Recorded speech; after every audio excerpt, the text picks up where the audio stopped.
Doncs després de la conferència obrim un torn de paraules, encara tenim temps, perquè tothom pugui expressar la seva opinió, fer alguna pregunta, algun suggeriment, expressar una crítica, discrepància, lliurement el que es vulgui sobre el tema de la conferència d'avui. Obrim un torn de paraules, la gent sisplau que demani el torn. Aquí ja hi ha una paraula, un valent que és el primer. Aquí un segon. Hola, buenas noches. Bueno, quería preguntarle a don Ignacio, se ha hablado mucho del tema de la desfachatez de unos intelectuales, pero se ha hecho referencia a esos vinculados con la caverna mediática y con determinado tipo de ideología. Pero claro, no ha mencionado nada de la desfachatez que puede haber intelectuales de otras corrientes políticas o ideológicas. ¿Qué nos puede decir sobre la desfachatez de dichos intelectuales, su falta de argumentos, su mala argumentación, sus malos razonamientos? Simplemente lo dejo aquí. Gracias. ¿Respondo yo? Sí, sí. Sí, esta es una pregunta totalmente lógica, pero también espero que sea igualmente lógica mi respuesta, que no puede recaer sobre mis hombros la tarea inmensa de denunciar todo lo que funciona mal en la esfera pública. Yo me he tomado la molestia de hacerlo con algunos intelectuales con los que he tenido especial fricción o he tenido especiales desacuerdos, y me encantaría que otras personas lo hicieran con otros intelectuales, pero que me corresponda a mí hacerlo con todos y ser ecuménico y tener que meterme con todos ellos, pues me cuesta un poco. Entonces voy a intentar justificarlo un poco más. Por supuesto que hay un motivo interesado en lo que voy a decir, pero el criterio de selección fue criticar a aquellos que a mi juicio tienen mayor reconocimiento institucional y mayor seguimiento de público.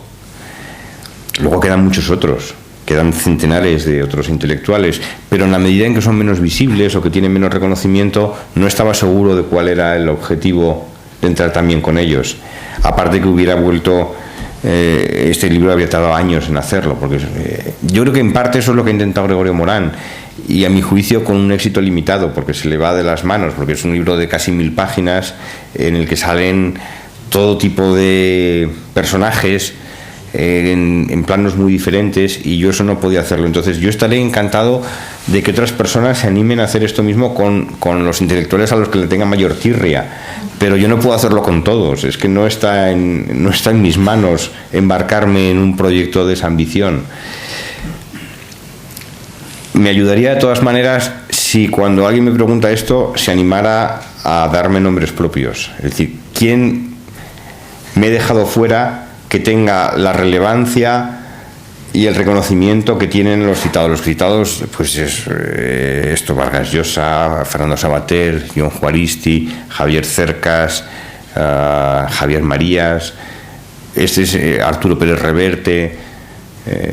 Trato un poco también este personaje que a mí me encantan sus artículos, ¿cómo se llama? Prada, el novelista, el que escribe a veces, ¿cómo se llama? Juan Manuel de Prada, ¿no? Que tiene unas opiniones magníficas sobre temas muy diversos, muy divertidas. Por ejemplo, defiende que la corrupción, que en España hay mucha corrupción porque nuestros políticos no tienen convicciones religiosas. Si creyeran en el pecado original, no harían las cosas que hacen, ¿no? Bien, pero ya entramos en categorías que ya no son serias, es decir, ya empezamos a flirtear con opiniones que son puramente grotescas. ¿Y qué vas a decir?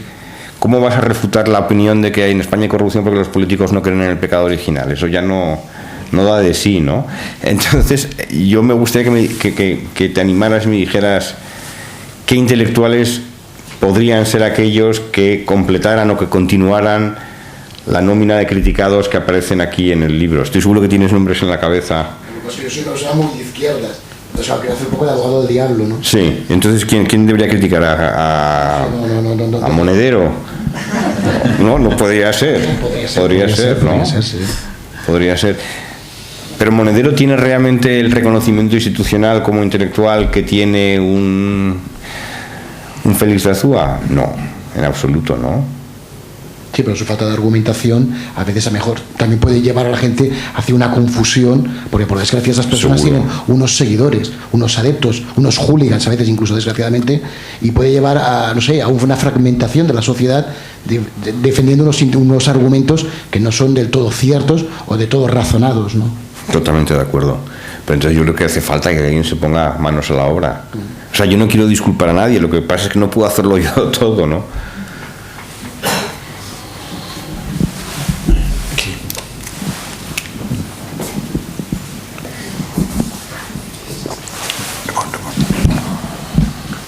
No, jo el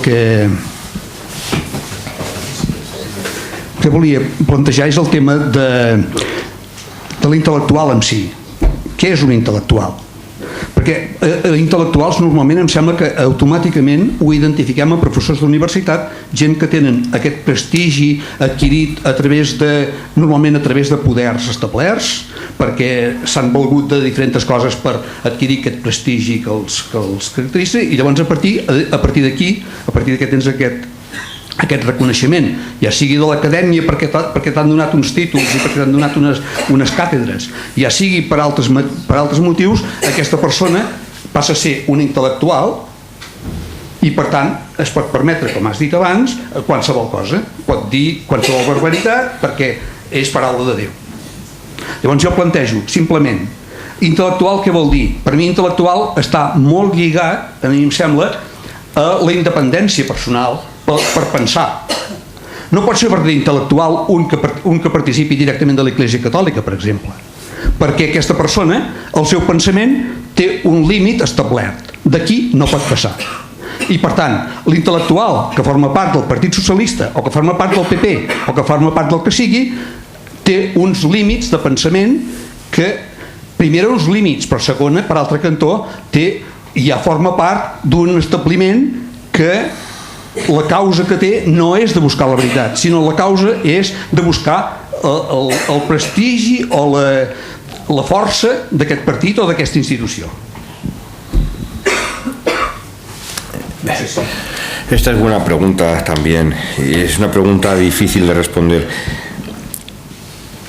Yo creo que hay dos formas de abordar la cuestión del intelectual. Una más normativa, en la cual imponemos unas condiciones a quién debe ser un intelectual, y por ejemplo una de las condiciones que se pueden examinar es justamente esta de la independencia personal.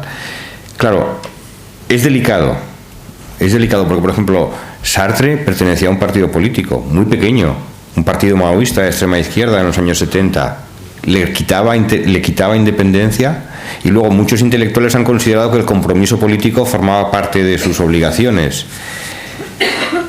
En la medida en que adoptan ese compromiso político dejan de ser intelectuales, yo creo que no. Es decir, que la pertenencia a una organización no significa automáticamente que uno pierda la autonomía de criterio. Otra cosa es que luego pueda haber motivaciones bastardas o espurias en el que uno quiera o ambicione puestos superiores y entonces ya comprometa sus convicciones. Eso ya es más complicado, pero no lo veo que forme parte de la definición de intelectual la independencia absoluta con respecto a una organización, sea la Iglesia Católica, sea un partido político. Entonces, desde el punto de vista de normativo, resulta dificilísimo caracterizar qué es un intelectual, porque además las condiciones históricas van cambiando y por lo tanto la manera de entender la figura de intelectual va cambiando también. Yo lo que he hecho, será decepcionante, pero lo que he hecho en el libro es olvidarme de la definición normativa o ideal de lo que debería ser un intelectual y utilizar una definición puramente operativa, que es que intelectuales son todos aquellos que participan en la esfera pública y que no son ni periodistas, que están en la esfera pública constitutivamente, porque ese es el papel del periodista, no son ni periodistas ni políticos. Entonces, todo aquel que interviene en la esfera pública, es decir, que propone argumentos, que propone tesis, que propone propuestas, que aporta datos, etcétera, que no es ni periodista ni político, puede ser un profesor universitario, puede ser un experto, puede ser un profesional, pero que se lanza a la esfera pública a defender una tesis, todos estos los considero intelectuales, que es una definición muy laxa, y muchos de ellos a lo mejor no deberían ser considerados intelectuales, pero me sirve esta definición negativa de intelectuales. Son aquellos que participan en la esfera pública no siendo ni periodistas ni políticos. No sé si eso resulta... Es una definición minimalista que deja de lado cualquier criterio normativo sobre cómo debe comportarse el intelectual y cuáles deben ser sus obligaciones, pero creo que permite entendernos. No sé si... Para mí lo importante es que la persona esté libre ante un hecho, ante cualquier cosa, esté libre personalmente para juzgar, no diríamos desde posturas previas, por decirlo de alguna manera, desde unas categorías que ya están predefinidas. Pero por devolver la pregunta, cuando, por ejemplo, un intelectual indudable, Jorge Semprún, acepta ser ministro de Cultura en un gobierno de Felipe González, ¿deja por ello de ser intelectual? Yo creo que no. Luego, el compromiso político y la participación en un gobierno o en un partido no conlleva necesariamente la pérdida de la condición de intelectual, ¿no? Y luego además hay que considerar también que existe la categoría de intelectual orgánico, es decir, aquel intelectual que acepta voluntariamente participar en una causa colectiva y en una organización como defensor de la misma al servicio de ese grupo, ¿no? Entonces, el intelectual orgánico es justamente aquel intelectual que no es independiente, que acepta voluntariamente no ser independiente, ¿no? Entonces, es un asunto endiabladamente complejo definir desde el punto de vista normativo o ideal quién es intelectual y quién es no. Yo por eso prefiero manejarme con esta definición puramente negativa de intelectual: es todo aquel que participa en la esfera pública y no es ni periodista ni político.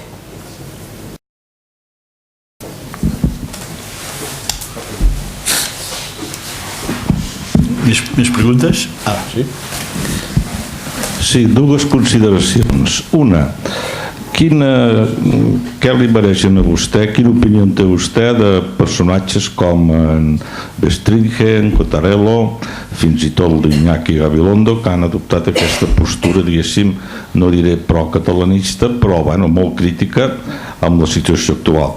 I la segona, de debò hi ha algú que es cregui aquesta teoria del senyor Vargas Llosa de que la crisi, Catalunya té la culpa de la crisi? És veritat, poder la teoria d'en Goebbels que deia que vas anar repetint una mentida la gent se la creu?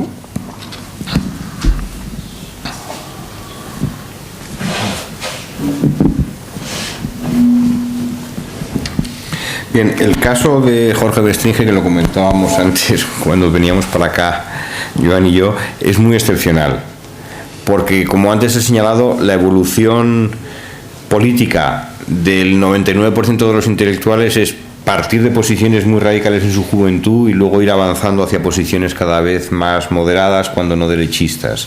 Esto es la tendencia de nuestra época. Y Bestringen es el único caso que nos viene a la cabeza cuando pensamos en la evolución inversa. Es una persona que en su juventud milita en la ultraderecha y termina, en su edad media hace una aproximación al PSOE, pero no es bien recibido allí, y termina en posiciones de extrema izquierda, ¿no? Y hoy por hoy es de gran proximidad a Podemos. Es un caso muy extraño. A mí me cuesta hablar de ese caso porque es colega de profesión, que es profesor de ciencia política como lo soy yo, y no lo conozco personalmente, o sea que no es que tenga ningún reparo en poder criticarlo o no, pero siempre tengo un recelo de las personas que van de un extremo al otro,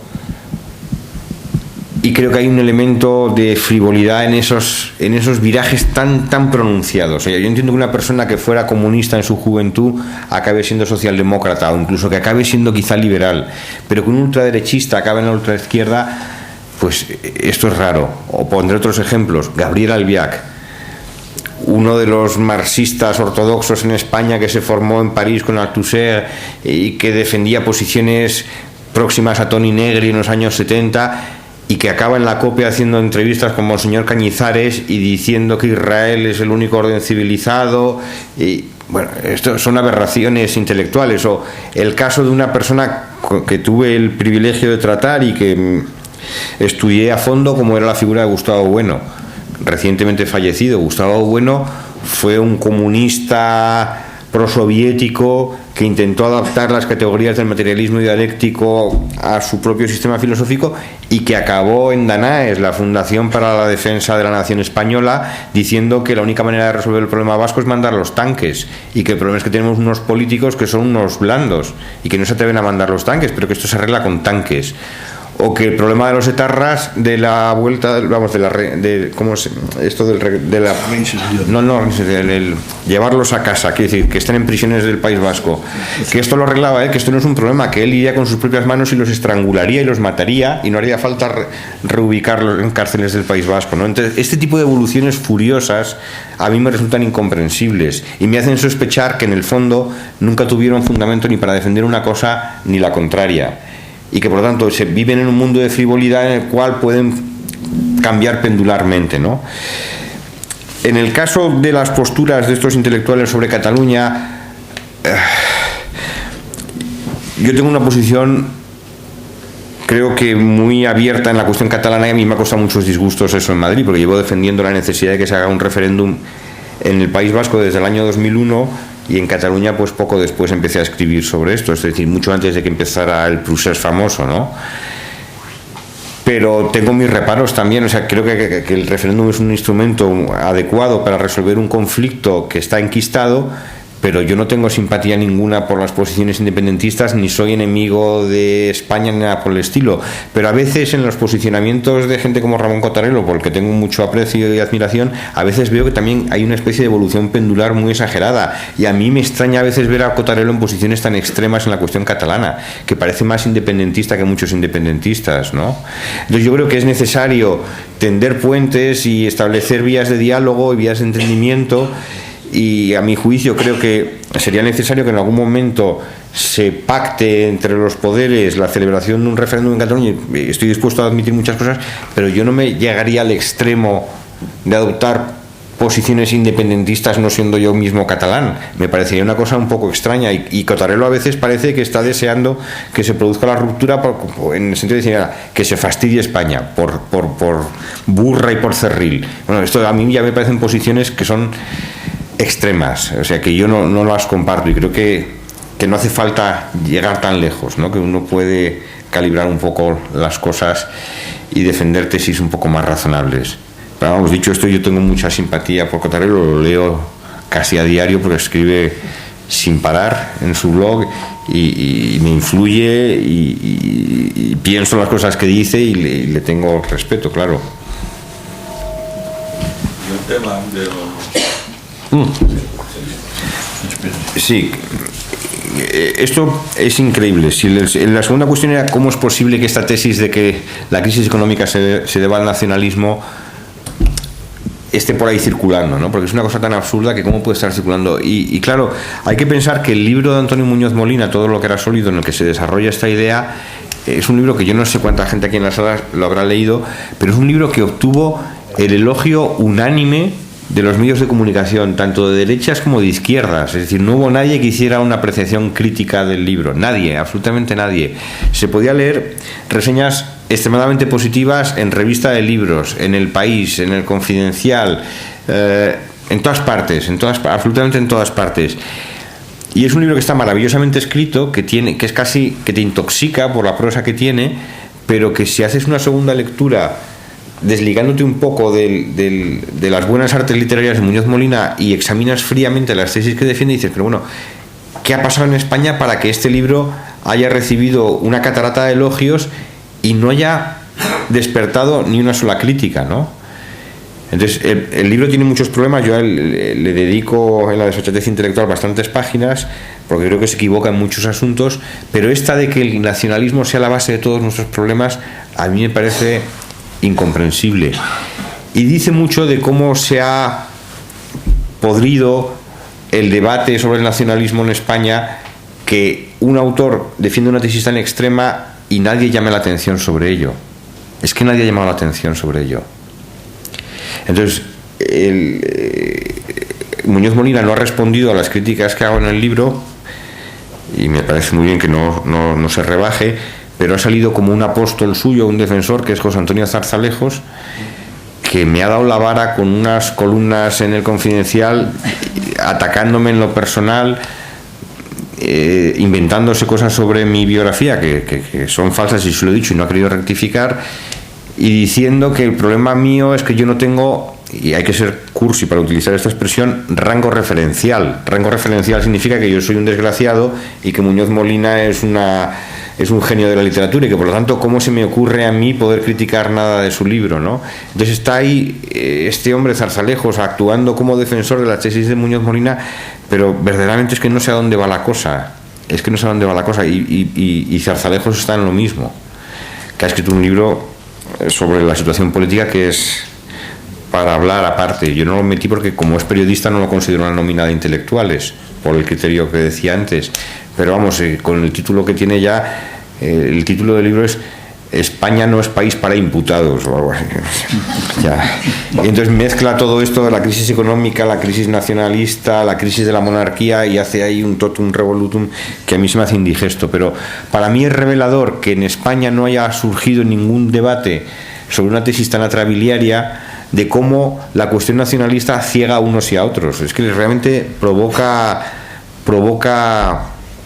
unos sesgos de percepción tremendos en la gente, ¿no? Porque yo es que leo eso y a mí se me cae de las manos, pero ha tenido un éxito brutal. O sea, es que ha vendido miles y miles y miles de ejemplares y ha obtenido parabienes de todo el mundo. Bueno, pues esto es una anomalía, creo, de nuestra esfera pública, y alguna explicación habrá que darle. Yo creo que tiene que ver con este endurecimiento de todas las posiciones de unos y de otros con respecto a la cuestión nacional, que hace que aquellos que consideran que el nacionalismo es una fuente de problemas estén dispuestos a afirmar cualquier cosa que se diga sobre el nacionalismo, incluso que es el causante de la crisis económica. Bueno, pues esto es en lo que estamos, ¿no? Que es un empobrecimiento del debate público considerable. Hola, bona nit. Bona nit. Volia preguntar a veure si aquest desvergonyiment intel·lectual entre el poble, normal i senzill, té molta influència. Perquè, per desgràcia, la gent avui no llegeix gaire. La gent veu la televisió, se'n va al futbol.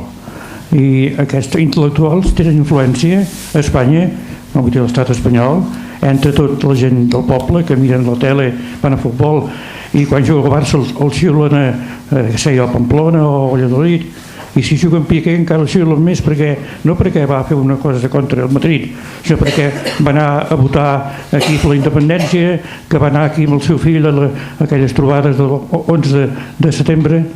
Vol dir això. I a Espanya sempre que, per exemple, ha sortit la Soraya no sé què més, que ja ha contestat amb en Puigdemont que no i que no i que no. No falta diàleg entre la gent política de Madrid i la gent política de la gent. Veu més la televisió que en pas llegeix llibres intel·lectuals que costen de llegir a vegades. O sigui, influeix molt en el poble normal aquest desvergonyiment, o passa així perquè només les altes esferes saben de què es tracta, o altres esferes, els professors, els catedràtics, els escriptors, però la gent normal influeix aquest desvergonyiment. Yo creo que sí. Gracias. Yo creo que sí, que no es una influencia directa. Evidentemente la gente que no lee a Fernando Savater no puede ser influida por Fernando Savater, esto es obvio. Y Fernando Savater, aunque es el más público de nuestros intelectuales, pero tampoco tiene millones de lectores. Sus lectores se cuentan por miles, no por millones. Y la sociedad española se forma millones. No obstante, creo que sí que tiene una influencia indirecta muy fuerte, porque las tesis que defienden influyen sobremanera sobre los periodistas que luego escriben los editoriales en los periódicos, e influyen sobre los periodistas que van a las tertulias políticas, e influyen sobre los responsables de área de los partidos que tratan ciertas cuestiones, y los partidos políticos leen esos editoriales, y los partidos políticos invitan a sus intelectuales a que participen en sus cursos de formación, y al final se produce una diseminación de influencia desde arriba hacia abajo, lenta, pero va penetrando.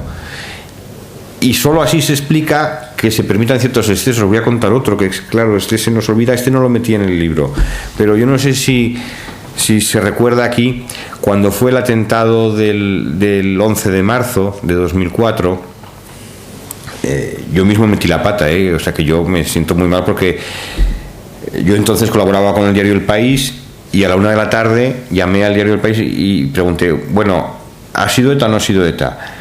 Y me dijeron, sí, el ministro de Interior nos ha confirmado que ya saben que ha sido ETA. Tienen el explosivo y saben que ha sido ETA, y yo me lo creí.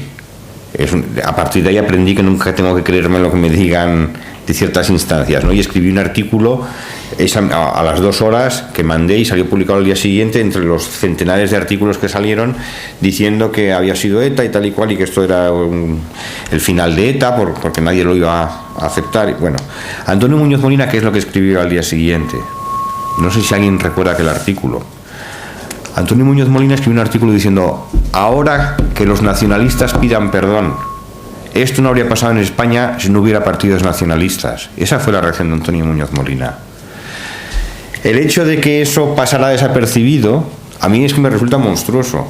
Me resulta monstruoso aprovechar un atentado de esa magnitud para ajustar cuentas con los nacionalistas una vez más. Es que parece que el mundo empieza y acaba con el nacionalismo, y es una cuestión muy cansina, ¿no? Pero el hecho de que eso pasara desapercibido y que Muñoz Molina no se sintiera en la obligación de pedir disculpas posteriormente, porque eso ya va más allá de las dudas sobre la autoría. Tú te puedes equivocar sobre la autoría, pero es que los nacionalistas claramente no eran los autores del atentado, eso estaba claro. No sabíamos en las primeras horas si había sido ETA o había sido una organización islamista, pero sabíamos que los nacionalistas no habían sido. Y pedir un ajuste de cuentas con los nacionalistas a la mañana siguiente, el 12 de marzo, y que eso sea impune, eso indica hasta qué punto este tipo de opiniones van calando en la sociedad y van endureciendo las mentes de la gente y van impidiendo que haya una reflexión racional sobre ciertos sucesos que nos afectan a todos. Entonces yo creo que la influencia es difícil de detectar directamente, porque como es evidente, no todo el mundo lee estos intelectuales, pero estos intelectuales van ejerciendo su influencia sobre otros, que a su vez lo van bajando y al final va llegando y se va instalando en la sociedad. Y el hecho de que a partir del año 2006 más o menos en España empezara a haber, como se muestra en las encuestas de opinión pública, un endurecimiento en las preferencias sobre el modelo territorial, hasta entonces la gente estaba contenta con el sistema autonómico, y a partir del año 2006 más o menos, cuando la polémica del Estatut catalán, se ve como en el resto de España la gente empieza a decir que lo que prefiere ya no es el sistema autonómico, sino es un sistema centralizado como el que había antes de la democracia. Y eso llega a tener casi el 40% de apoyo en algún momento, que se dice pronto. Entonces eso claramente aísla completamente a Cataluña y País Vasco del resto de España, porque el resto de la opinión pública empieza a pensar que no ya podemos pensar en referéndums o algo parecido, no podemos ni plantear referéndums, que están pensando en recentralizar el Estado como era antes de la llegada de la democracia, ¿no? Entonces todo eso no es casual o no es independiente de esta campaña tan machacona en la que se involucraron los intelectuales a los que hago referencia, que durante muchos años estuvieron dando la matraca con que esto era el principal problema de España y que de aquí no salíamos, ¿no? Y que no había ninguna otra cosa que considerar, porque todo empezaba y acababa con el asunto del nacionalismo. Yo no sé, claro, aquí a lo mejor en el auditorio hay gente que vive con mucha pasión todo este asunto del conflicto nacional, pero en mi caso personal al menos yo lo vivo como una carga pesada que me ha tocado y no puedo sustraerme a ella y tengo que decir cosas y tengo que estudiarlo, pero viviría mucho más tranquilo si pudiera hablar de otros muchos temas.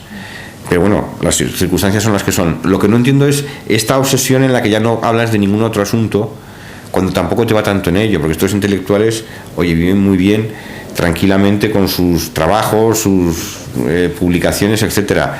Pero es que la obsesión, yo perdón si cargo un poco las tintas, pero que Félix de Azúa se permita el lujo de decir que él es un exiliado porque prefirió que su hija se educara en Madrid que en Barcelona, oye, él tiene todo el derecho del mundo a que su hija se eduque en Madrid y no en un colegio en Barcelona, pero eso no es un exiliado, eso nunca ha sido un exilio.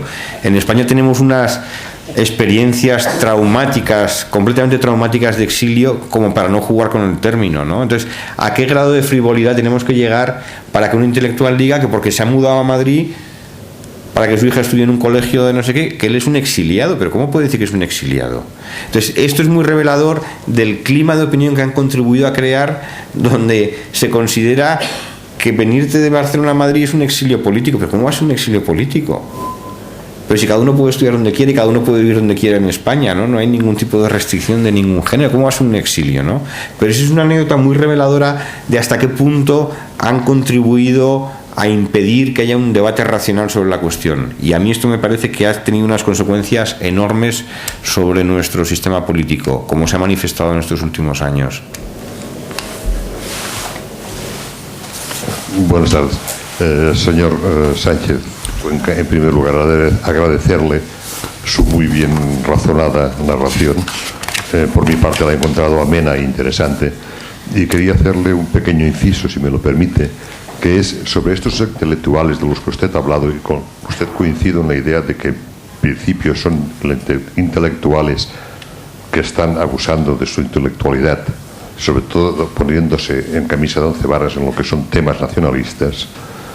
Por nuestra parte, yo que soy independentista, les doy un valor, que es que nos están ayudando cada día más a echar gasolina al fuego, y que los necesitamos. Para nosotros son los tontos útiles de que nos permiten que cada día el independentismo vaya creciendo poco a poco y se vaya afianzando. El manifiesto Libres Iguales para nosotros fue una inyección de optimismo, no fue ningún problema. Y por lo tanto me sabe mal de que haya intelectuales de su capacidad que empiecen a entender que esta gente para nosotros es agradable, nos está haciendo un trabajo muy bien hecho. Muchas gracias.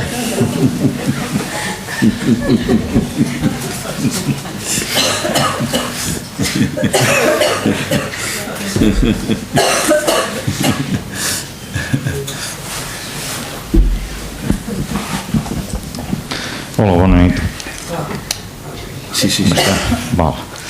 A veure, la Constitució espanyola per alguns és fruit de la transició, per altres és fruit d'una transacció entre els franquistes i una transacció entre les forces polítiques d'esquerres o del canvi contra la dictadura en aquells moments. Això va servir evidentment perquè hi existís l'amnistia per un cantó, però per l'altre cantó també no s'ha jutjat a cap franquista i tenim 100.000 tombes resultat que el general Franco es va aixecar contra les institucions democràtiques. Referint a la Constitució, veient l'actitud d'alguns sectors, sembla que seria un fòssil, perquè no hi ha pas manera que es pugui canviar.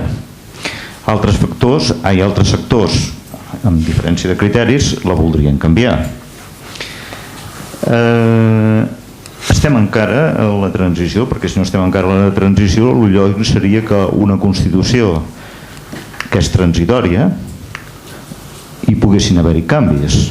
I a més el temps va passant i les decisions del passat, d'unes generacions del passat en un històric concret, afecten a les noves generacions. Són dues preguntes. Una, estem encara en la transició? O on estem? I l'altra és, vostè quins criteris diguéssim li agradaria que s'utilitzessin per poder canviar la Constitució?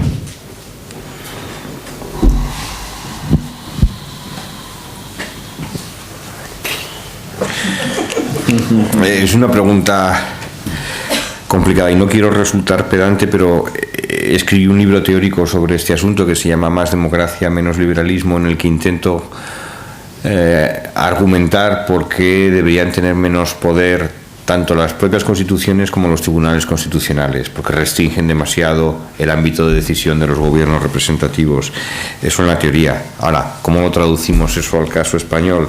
Entonces, ¿hasta qué punto es excepcional el caso español? ¿O tenemos una constitución un poco anómala o es lo que nos corresponde por nuestras circunstancias históricas? Entonces, los estudios comparados sobre constituciones indican que los países que tienen conflictos territoriales o que tienen sistemas federales, para resolver los conflictos territoriales tienen constituciones más rígidas.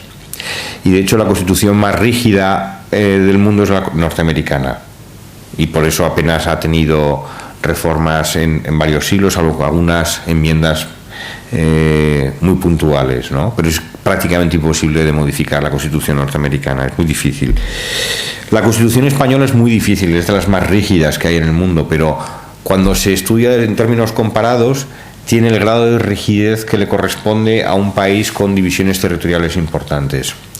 Entonces, lo que sucede es que los países con divisiones territoriales necesitan instancias externas a las partes en conflicto para resolver algunas cuestiones.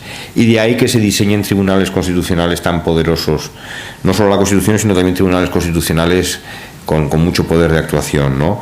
Entonces, en España, ya digo que desde un punto de vista comparado tenemos lo que nos corresponde, al margen de que nos guste o no, a mí no me gusta, pero tenemos lo que nos corresponde sin necesidad de introducir anomalías propias del momento de la transición española. Yo creo que cuando se hace la Constitución española en el 78, ya se había aprobado los pactos de la Moncloa, ya se había aprobado la ley de amnistía, había habido unas elecciones generales y el franquismo estaba claramente en retirada. Lo que sucede en las elecciones fundacionales, en las elecciones de junio de 1977, es que si uno suma la fuerza de los partidos de izquierda y la fuerza de los partidos de derecha, suman exactamente lo mismo.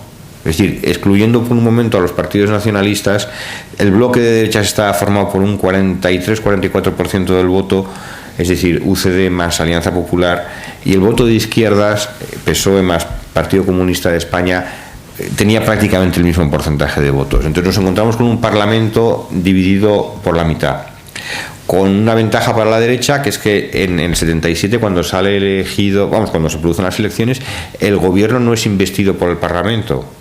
El gobierno sigue siendo un gobierno nombrado por el rey, no es un gobierno de responsabilidad parlamentaria, y tiene por lo tanto una ventaja, una capacidad de iniciativa muy grande.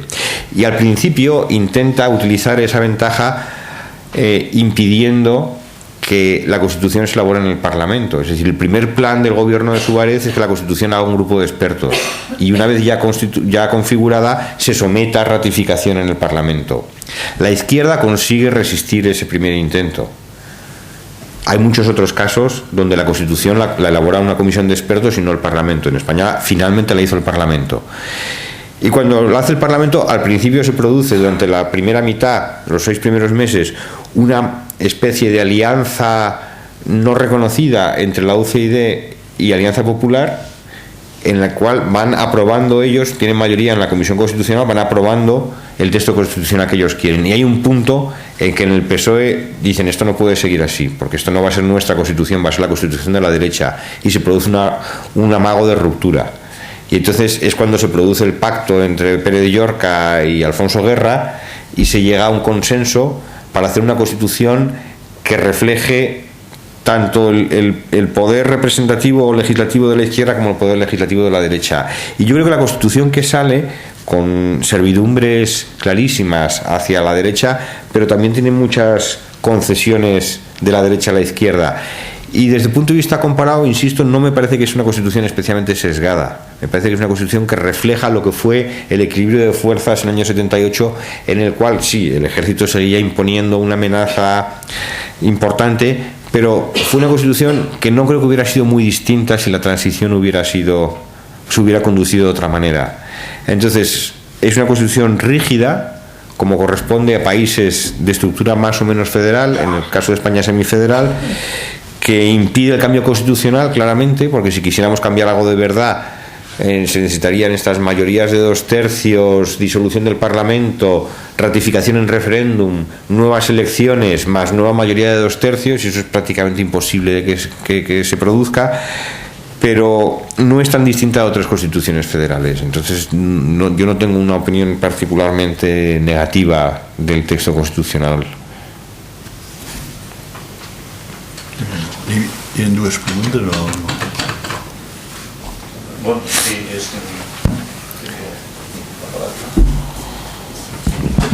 Sí, bueno, la segunda pregunta era, una cosa es los criterios que tiene la Constitución en estos momentos para poder ser cambiada. Otra cosa es si usted tiene otros criterios o los ampliaría o los reduciría. Por ejemplo, cada 30 años una generación habría que planteárselo, no planteárselo.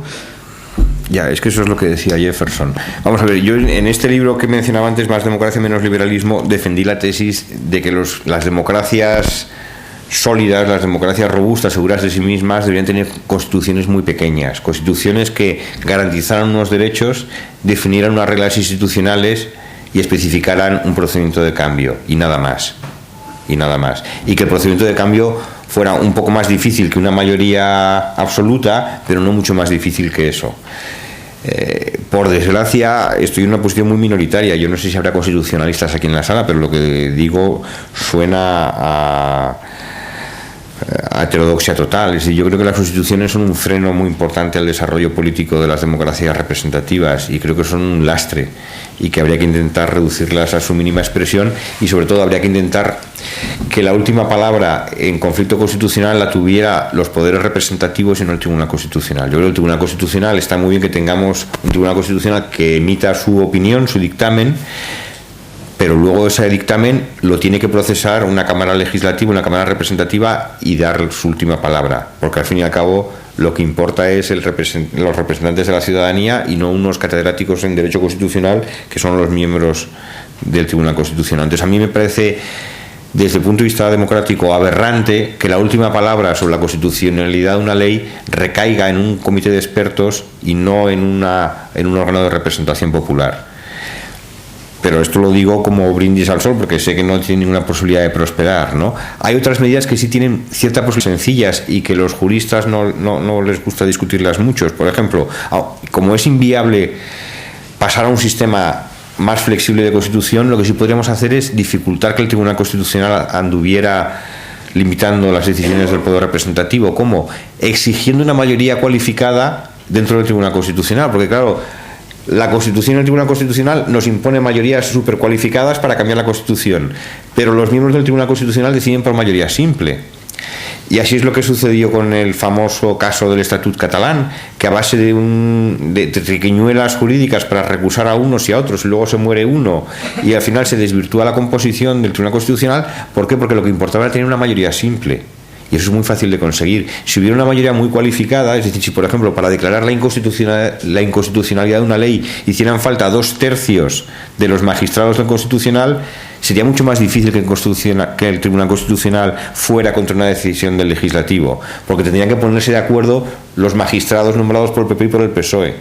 Y como eso es muy difícil, prosperaría la iniciativa legislativa de los representantes.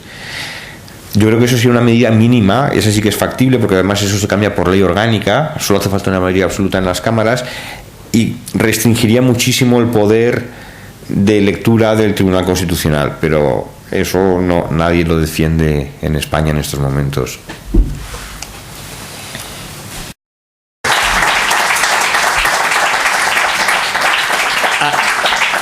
Ara sí, doncs, que ja donem l'acte per tancat, em sembla que ha durat prou, hem abusat prou del nostre conferenciant.